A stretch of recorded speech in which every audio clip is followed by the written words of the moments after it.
évitez surtout d'avoir des amis toulousains.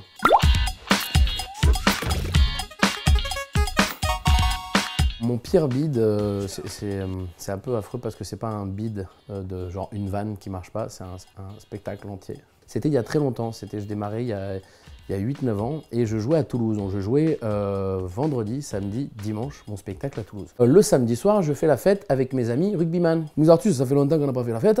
Viens, on va boire 2-3 bouteilles. Tu sais, c'est la grosse caisse qui finit à midi dans un parc. Et moi, je suis là quand même, je me dis, ah les gars, je joue.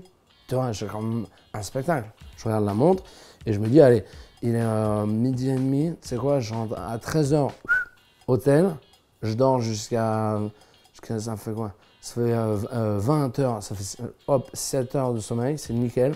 21h, bram, sur scène, bonsoir Toulouse. Je suis impeccable. Et donc je finis ma 17e canette de 8-6, parce qu'à partir d'une certaine horaire, la bière, c'est plus de l'alcool. Midi et demi, 13h, j'ai un coup de fil de la personne qui organise la date qui me dit « Qu'est-ce que tu fais? On t'attend. » C'est-à-dire, on m'attend. Et en fait, je connaissais pas trop, moi, à l'époque, les dates du dimanche. Mais les dimanches, c'est rare que tu joues à 21h. Le dimanche, là, je jouais à 14h30.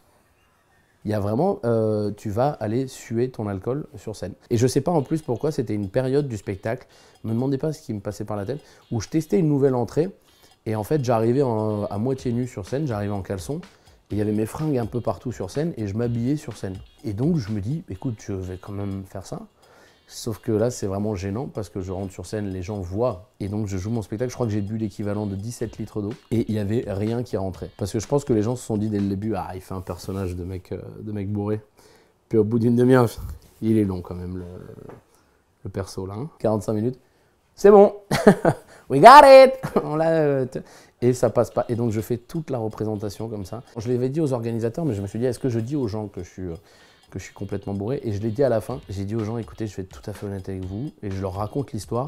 Et là, j'ai eu mon premier rire du spectacle. Et je me dis, putain, je pense que si j'avais dès le début désamorcé en disant, voilà, je vais être tout à fait honnête avec vous, je suis complet. Je pense que ça serait peut-être mieux passé. Heureusement, c'est là que je touche du bois, c'était une période, comme je disais, où j'étais pas trop connu, donc il n'y avait pas grand monde dans la salle. Donc j'ai pu retrouver assez facilement les personnes et les faire disparaître. Donc si je peux donner un conseil aux jeunes humoristes qui nous regardent aujourd'hui, évitez surtout d'avoir des amis toulousains. On fait venir des amis d'autres villes où ça picole moins, tu vois. Bon, en France, j'ai pas d'exemple. Et surtout, assumez-le. Dites aux gens, écoutez, c'est drôle, je viens de vomir avant d'entrer sur scène.